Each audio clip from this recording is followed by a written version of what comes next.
Hello friends, I am Vishal Gupta. और जैसा कि आप सभी लोग जानते हैं कि इस समय आरआरबी जेईई की वैकेंसीज आई हुई हैं। आरआरबी जेईई ने लगभग 14,000 वैकेंसीज निकाली हुई हैं सभी ब्रांचेस के लिए।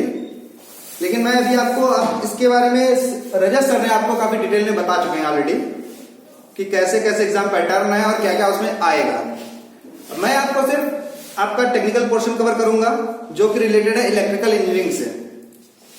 जो भी आपका इलेक्ट्रिकल इंजीनियरिंग में आएगा उसमें क्या क्या आएगा और आपको कैसे तैयारी करनी है।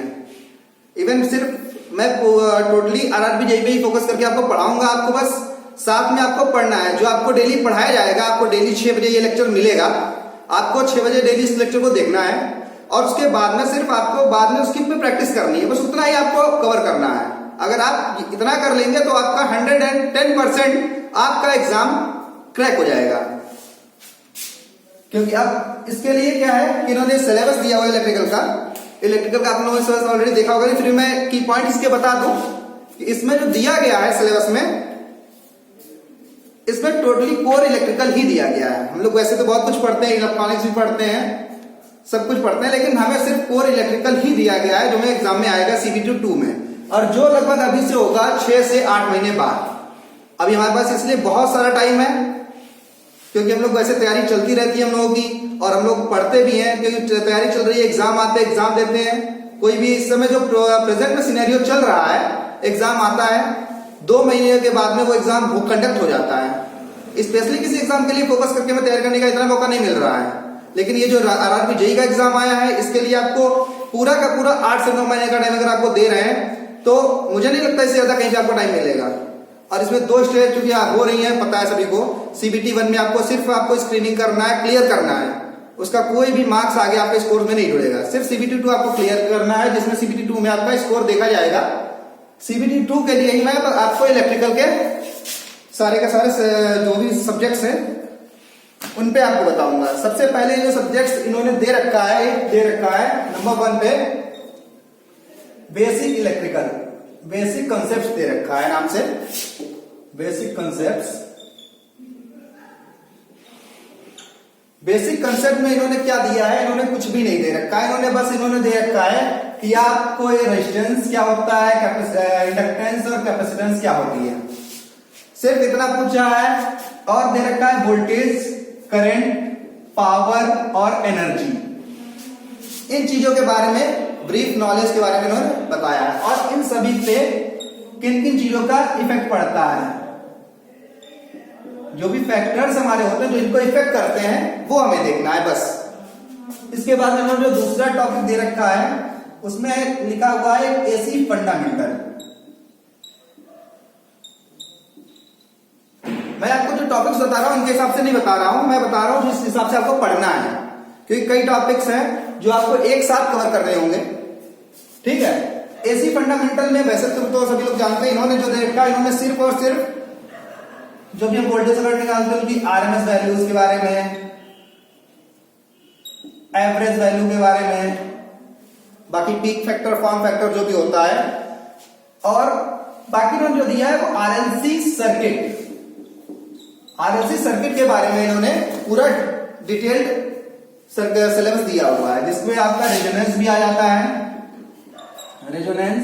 और रेजोनेंस के अलावा एक और चीज आती है टैंक सर्किट।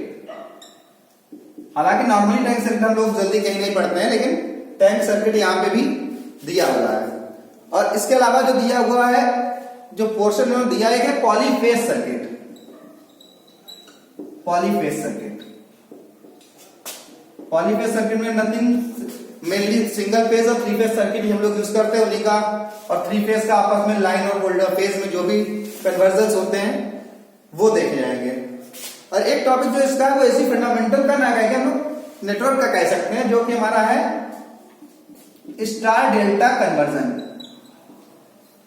ये इन्होंने इसलिए इसमें दे दिया है क्योंकि यहाँ पे इन्होंने पॉलीफेज सर्किट दे दिया है। पॉलीफेज सर्किट में आपका 3 फेज आएगा और ये उसमें काम करेंगे। जब हम लोग 3 फेज पढ़ेंगे और डेल्टा स्टार, ये इंटर रिलेटेड टॉपिक्स हैं। इसके आगे क्या दिया है इन्होंने? इसके बाद जो टॉपिक हम लोग कवर करेंगे इसके साथ में वो होगा नेटवर्क्स का। क्योंकि आप नेटवर्क का टोटल बेसिक्स आप लोग यहाँ पे सीख चुके हैं। बेसिक कंसेप्ट है RLC, कैसे इनके में पड़ेगा चीजों का, पावर और वोल्टेज एंड करंट, उसके अलावा AC फंडामेंटल में आपने वैल्यूज निकालना सब कुछ सीख लिया, तो आप नेटवर्क सीधे यूज कर सकते हैं। अब यहाँ पे नेटवर्क इन्होंने दे रखा है, एक तो किरचॉफ्स लॉ यानी कि KCL, KVL और सिर्फ लिखा हुआ है अदर सर्किट्स, जो भी हम लोग टेक्निक्स यूज करते हैं, जो भी थ्योरम्स यूज करते हैं, थ्योरम्स। इसमें कई थ्योरम्स होती है, Norton, Thevenin, superposition, maximum power, ETC। इसके अलावा इन्होंने कुछ नहीं दिया हुआ है। इसके बाद में आपका जो मेन कोर, ये सब आपका सिर्फ कोर में ही आता है, सब पढ़ा हुआ है। बस इसमें करना क्या है, हम लोगों को बेसिक कंसेप्ट सबको पता है, क्वेश्चंस कैसे करने हैं। जो सबसे बड़ी प्रॉब्लम ये आती है, हम लोगों को एग्जाम में आता होता है, एग्जाम आ रहा है, एग्जाम में हमने सब पढ़ लिया, हमें सब कुछ आता है, लेकिन जब एग्जाम आता है तो उसे कर नहीं पाते हैं। करना कैसे हमें चीजों को, हम लोगों को चीजें पता, हम लोग अप्लाई नहीं कर पा रहे हैं, एप्लीकेशन नहीं हो पा रहा है हमसे। सबसे बड़ी प्रॉब्लम एग्जाम्स में ये आती है, एप्लीकेशन चीजों का कैसे करना है, ये मैं आपको बहुत अच्छे से बताऊंगा। और जितना भी मैं आपको बताऊंगा इसमें से पूरा का पूरा, चूंकि सिलेबस ज्यादा नहीं है, इसी में से आना है। 100% क्वेश्चन ऐसे होंगे, 100 क्वेश्चन जो आएंगे 100 में से 100 क्वेश्चन ऐसे होंगे जिसको आप ट्राई कर सकते हैं, आपको कर लेंगे उन्हें। कोई भी क्वेश्चन आपका बाहर से नहीं होगा, आपको लगेगा नहीं कि आपने पढ़ा नहीं, आप नहीं कर सकते। हर क्वेश्चन को आप अटेम्प्ट करके सॉल्व कर सकते हैं। ये तो आपके 3 नेटवर्क से रिलेटेड टॉपिक थे, तीनों इंटर रिलेटेड है। इसके बाद में चौथा जो टॉपिक है, ये मोस्टली लोगों का फेवरेट टॉपिक होता है, इलेक्ट्रिकल मशीन और बेस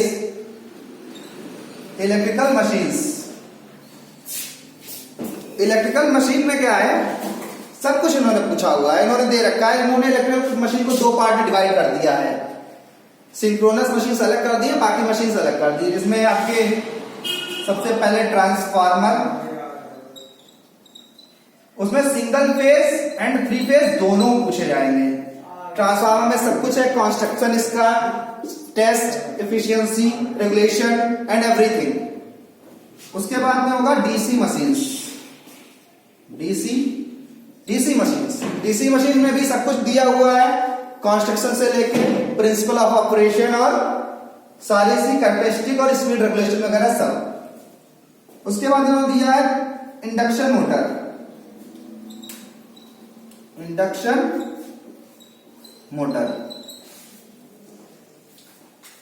इंडक्शन मोटर में भी 3 फेज और सिंगल फेज दोनों दे रखे हैं, कंप्लीट पढ़ने हैं। और नंबर 4 जो दिया है सिंक्रोनस मशीन।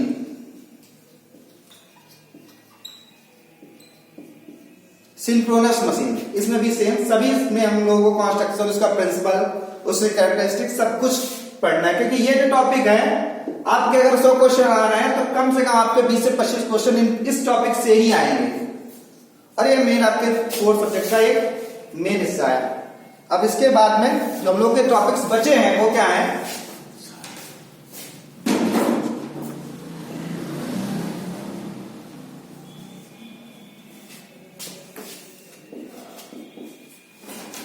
जो टॉपिक्स आपके बचे हुए हैं उनमें क्या क्या है। अभी मेन टॉपिक आपका एक आता है पावर सिस्टम।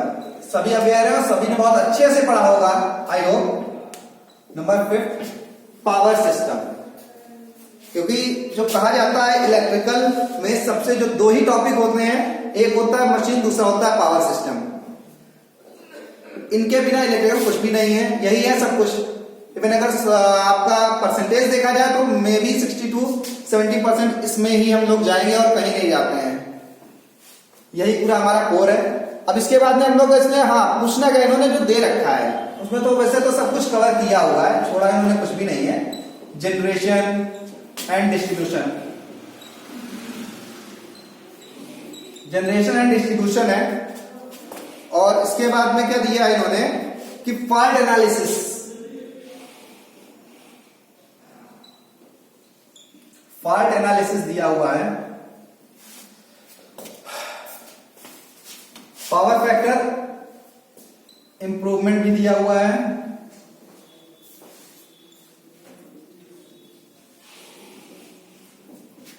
और उसके बाद में एक इंपॉर्टेंट टॉपिक दिया है स्विच गियर एंड प्रोटेक्शन। इसमें तो वैसे तो आप लोगों को पता ही है, स्विच गियर प्रोटेक्शन में सभी कुछ दिया हुआ है उन्होंने, जितने भी रिलेस, सर्किट ब्रेकर्स, ऑसिलेटर्स और लाइटनिंग अरेस्टर्स, सभी कुछ स्विच गियर और प्रोटेक्शन में कवर होगा। हाँ, आप लोगों को वैसे पता होगा जो हमारा CBT 2 होगा उसमें वर्चुअल कैलकुलेटर अलाउड है। वर्चुअल कैलकुलेटर अलाउड है, इसका मतलब जो अभी तक रेलवे जेईई एग्जाम्स आते थे लगभग 100 में से 80 क्वेश्चन हमारे थ्योरी होती थी और कुछ भी नहीं मिलता था हमें, इस बार ऐसा कुछ भी नहीं होने वाला है। अभी जो पैटर्न एग्जाम के शुरू हो रहे हैं उनमें आपको कोर नॉलेज आपका चेक होगा, आप जितने आपके कंसेप्ट क्लियर होंगे, न्यूमेरिकल बहुत बड़े नहीं आएंगे लेकिन जो भी आएंगे आपका कंसेप्ट क्लियर होगा तभी कर पाएंगे आप, वरना नहीं कर पाएंगे। तो ये मान के चलिए आपको सिर्फ पढ़ना ही नहीं है, आपको अपनी तैयारी अच्छे से करनी है और सारे के सारे कंसेप्ट क्लियर करने हैं, ठीक है। पावर सिस्टम के बाद में इसमें एक और इसमें टॉपिक पावर सिस्टम में ही आता है जिन्होंने अलग से दे रखा है, एस्टिमेशन एंड कॉस्टिंग, जिसमें इन्होंने एस्टिमेशन की बात कर रहे हैं हम लोग, एस्टिमेशन की। तो इसमें भी बहुत ज्यादा चीजें देनी रखी हैं, एक दो टॉपिक हैं वो भी आपके बहुत अच्छे से और बहुत जल्दी कवर हो जाएंगे। इसके बाद में आपका जो टॉपिक बचे हैं, टॉपिक है तो इंपॉर्टेंट, लेकिन जो मोस्ट इंपॉर्टेंट टॉपिक्स थे वो अभी तक बता दिए गए। एक तो नंबर 1 का नेटवर्क्स है, दूसरा मशीन और तीसरा पावर सिस्टम है। अब जो आपका टॉपिक है उनमें एक है मेजरमेंट, सभी पढ़ते हैं measurement, current, voltage, power, energy, frequency, power factor, सबका मेजरमेंट करना है, सभी कुछ दिया हुआ है। उसके अलावा जो एक और इसमें टॉपिक आता है CRO, ये बहुत इंपॉर्टेंट टॉपिक है, इससे हर बार क्वेश्चन आता है और क्वेश्चन बहुत ही टफ नहीं आता है, बेसिक कंसेप्ट क्वेश्चन आता है, आराम से हो जाएगा, कोई दिक्कत नहीं होगी। और इसके अलावा इसमें और कुछ तो दिया है नहीं, ठीक है। हाँ, एक और चीज आती है CT and PT, current transformer and potential transformer, ठीक है। हालांकि नाम से ट्रांसफार्मर है, एक का प्रिंसिपल, बेसिक प्रिंसिपल ट्रांसफॉर्मेशन का ही होता है, बाकी ये यूज मेजरमेंट में ही होता है। इसके बाद में मैग्नेटिक सर्किट है। मैग्नेटिक सर्किट में बहुत ज्यादा नहीं दिया गया है, बेसिक दिया इन्होंने, EMFT वगैरह कुछ नहीं दिया है, सिर्फ फ्लक्स, जो मैग्नेटिक सर्किट है वही आपका दिया है, फ्लक्स डेंसिटी वगैरह इन्होंने दिया हुआ है और कुछ नहीं दिया हुआ है। और बाकी मैग्नेटिक मटेरियल्स होगा। हाँ, इलेक्ट्रोमैग्नेटिक इंडक्शन दिया हुआ है इन्होंने, एक टॉपिक है इलेक्ट्रोमैग्नेटिक इंडक्शन, जिसमें सेल्फ और म्यूचुअल दोनों ही दिए हुए हैं। सेल्फ इंडक्टेंस और म्यूचुअल इंडक्शन के बारे में, दोनों के बारे में बताया जाना है हम लोगों को बस, और टॉपिक इसमें नहीं दिया हुआ है।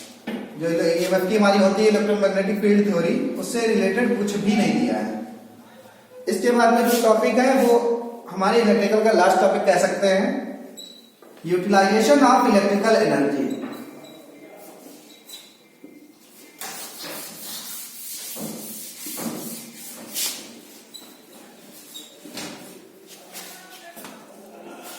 हम लोग जानते हैं जैसे हमारी जो इलेक्ट्रिकल एनर्जी की सबसे अच्छी बात यह है, कोई भी कहीं भी हम लोग इलेक्ट्रिकल एनर्जी को कभी डायरेक्टली यूज में नहीं लेते हैं।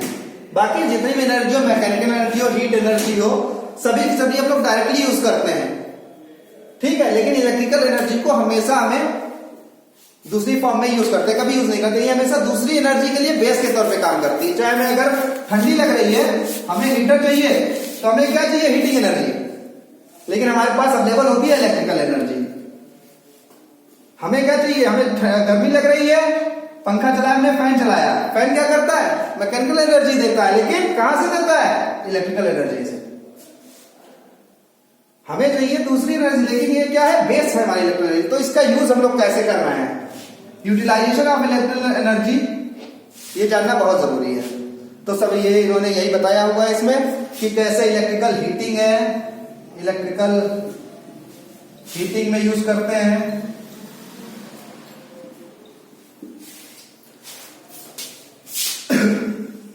इल्यूमिनेशन में, वेल्डिंग में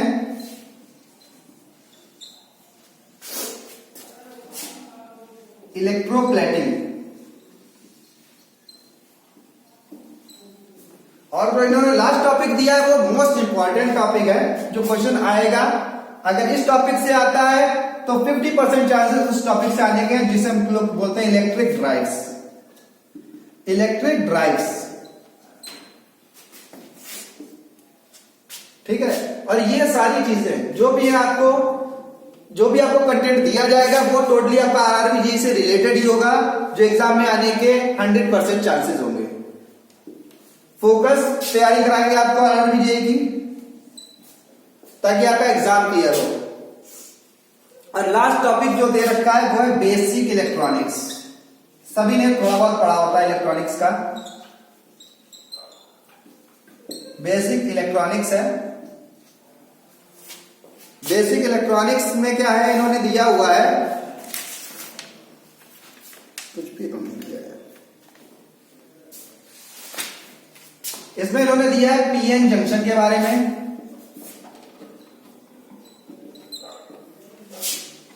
डायोड, बीजेटी, एफपीटी, इनके बारे में हमें स्टडी करना है। बहुत ज्यादा डिटेल में स्टडी नहीं करना है, हालांकि अगर टाइम मिला तो इसका अच्छे से स्टडी किया जाएगा, लेकिन इसको हम लोग अभी रोक के चलेंगे कि सबसे लास्ट में इसे पढ़ेंगे हम लोगों को पढ़ना है मेनली ये टॉपिक्स, 8 टॉपिक्स जो मैंने आपको 4 पहले बताए थे, और ये 5 टॉपिक्स हैं। इसमें सबसे पहले हम लोग जो शुरू करेंगे वो पहला टॉपिक होगा बेसिक कंसेप्ट का, क्योंकि हालांकि सभी को पता है, फिर भी एक लेक्चर में आराम से क्लियर कवर भी हो जाएगा, 1 से 2 लेक्चर में, और आगे बढ़ने में आसानी रहेगी। ये तो हो गया हमारा सिलेबस का कि क्या क्या सिलेबस आ रहा है। अब हम लोगों को देखना है कि सिलेबस तैयारी करनी कैसे है। हालांकि मैंने पहले ही आपको बताया, अगर आप रेगुलर हम लोगों के वीडियो देखते रहेंगे, जो कि 6 बजे से आपको अवेलेबल होंगे डेली, तो आपको कहीं और जाने की जरूरत नहीं पड़ेगी। बस जितना कंटेंट आपको 1 घंटे में मिलता है, उतना आप अपने बाकी बचे हुए टाइम में उसे रिवाइज करें, उसे पढ़ें, उसमें प्रैक्टिस करें। जितनी ज्यादा आप लोग प्रैक्टिस करेंगे, आपका एग्जाम आराम से निकल जाएगा। इसके बारे में हाँ, एक और चीज जो मैंने बताई थी, वर्चुअल कैलकुलेटर अलाउड हो रहा है इसमें, वर्चुअल कैलसी सीबीटी 2 में, तो उसका यूज करना भी सीखना पड़ेगा आप लोगों को। उसके लिए भी हम लोग थोड़ा सा गाइड आपको कर देंगे। और अब हम लोग जो क्लासेस होंगी वो रेगुलर होंगी, डेली होंगी, 6 बजे आप लोगों को मिल जाएंगी। और आई होप आप लोग अच्छा करेंगे, हम लोग अच्छा करेंगे ही करेंगे, और 110% आपको भरोसा दिलाता हूं कि आपका एग्जाम क्लियर हो जाएगा। इतना टाइम हम लोग पास में कि हम लोग बहुत अच्छे से तैयारी कर सकते हैं आपका एग्जाम क्लियर कराने के लिए। और अगर आपको ये वीडियो अच्छा लगा हो तो प्लीज इसे लाइक करें और शेयर करें। थैंक्स।